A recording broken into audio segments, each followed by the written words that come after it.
بسم اللہ جل وعلا وصلی اللہ وسلم علی رسولہ المصطفى ونبیہ المجتبى وامینہ علی وحی السماء شافع الشفعاء یوم الجزاء اما بعد اعوذ باللہ من الشیطان الرجیم بسم اللہ الرحمن الرحیم والعصر ان الانسان لفی خسر إلا الذين آمنوا وعملوا الصالحات وتواصوا بالحق وتواصوا بالصبر صدق اللہ العظیم۔ السلام علیکم ورحمۃ اللہ وبرکاتہ۔ امید ہے تمام دوست احباب خیر و عافیت سے ہوں گے، اور دعا ہے کہ اللہ رب آپ تمام حضرات کے علم میں، عمل میں، عمر میں، رزق میں، اولاد میں، کاروبار میں برکتیں، وسعتیں، رحمتیں عطا فرمائیں۔ آج کا جو ہمارا سبق ہے وہ سورہ عصر سے ہے، جو میں نے ابھی آپ کے سامنے سورت تلاوت کی ہے۔ سورہ عصر 30ویں سپارے کی سورت ہے، چھوٹی سی سورت ہے، 3 آیتوں پر مشتمل ہے۔ اگر اس کے ترجمے اور مفہوم پہ جاتے ہیں تو بہت، ہم اس کی اعمال کے حوالے سے زکوٰۃ ادا کرنے کا طریقہ بھی بتاتے ہیں، اور جو احباب جنہوں نے یہ خواہش کی ہے کہ سورہ عصر کی زکوٰۃ کا طریقہ بتایا جائے تو وہ اس کو نوٹ کر لیں اور شروع کر لیں۔ یہ کسی میں سورہ عصر کی زکوٰۃ ادا کی جا سکتی ہے، لیکن رمضان المبارک میں، رمضان المبارک کے 13، 14، 15 ان 3 دنوں میں مختصر اس کی زکوٰۃ ادا ہوتی ہے۔ 13ویں رمضان، 14ویں رمضان اور 15ویں رمضان، ان 3 دنوں میں سورہ عصر کی مختصر زکوٰۃ ادا ہوتی ہے، اور وہ دائمی زکوٰۃ ادا ہوتی ہے۔ اس کے علاوہ عام دنوں میں جب اس کی زکوٰۃ ہم نے ادا کرنی ہے تو ہم نے روزانہ اس کی ادا کرنی ہے 1100 مرتبہ۔ سورہ عصر کو روزانہ 1100 دفعہ پڑھنا ہے۔ کہیں جگہ پر 313 مرتبہ ہے، کہیں 1300 مرتبہ ہے، کہیں 700 مرتبہ ہے، کہیں 100 مرتبہ ہے۔ عام دنوں میں دنوں کی جو تعداد ہے وہ زیادہ ہے، کہیں پر 90 دن ہے، کہیں 120 دن ہے، کہیں 240 دن ہے کہ مستقل اس کو پڑھتے رہنا ہے۔ اس کی زکوٰۃ ادا ہو جائے گی۔ زمان و مکان ایک ہی جگہ پر ہونا چاہیے، یعنی جگہ بھی ایک ہو، اس جگہ پر اس کو ادا کرنا ہے عام دنوں میں۔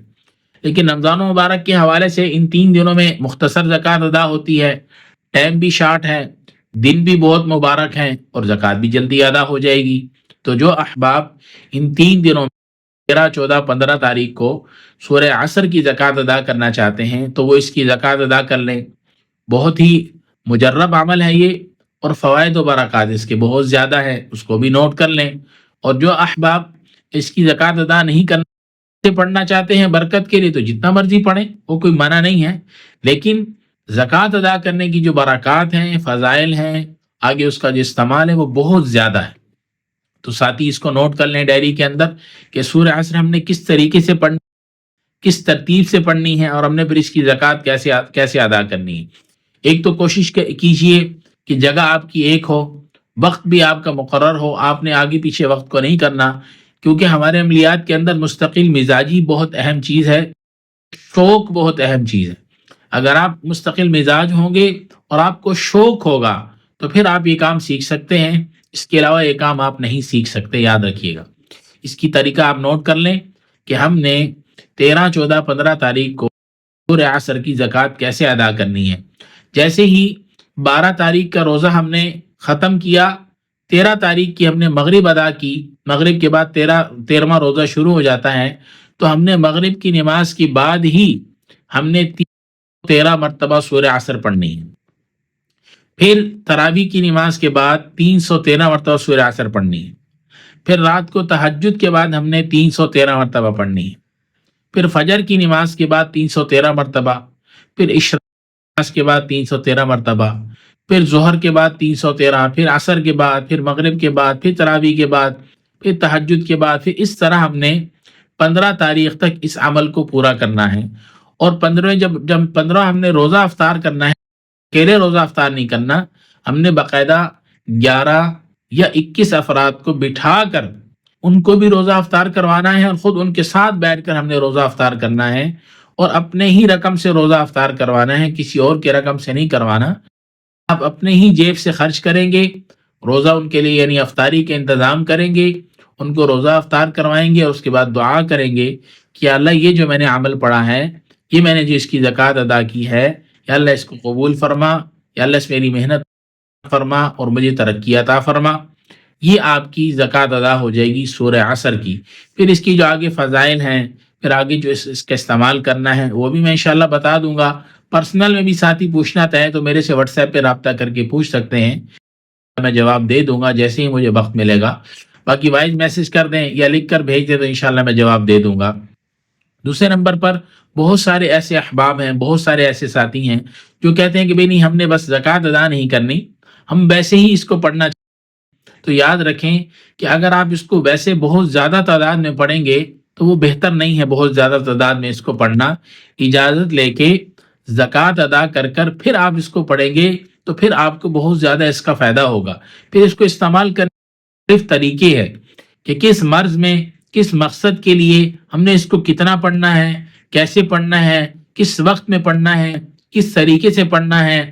وہ پھر اس کے مختلف طریقے ہیں، مختلف اعمال ہیں. اگر وہ سمجھ کے پڑھ لیں گے آپ کا فائدہ ہو جائے گا اور آپ کے علم میں بھی اضافہ ہو جائے گا اور آپ کے لیے بہتری ہو جائے گی. اگر آپ اس کو سمجھ کے نہیں پڑھیں گے، بس جذبات میں آ کے یا اپنے آپ کے بھی نہیں بس میں پڑھ لوں، زیادہ پڑھ لوں، تو پھر نہیں. ہر چیز کی زیادتی بھی نقصان دیتی ہے اور کمی بھی نقصان دیتی ہے.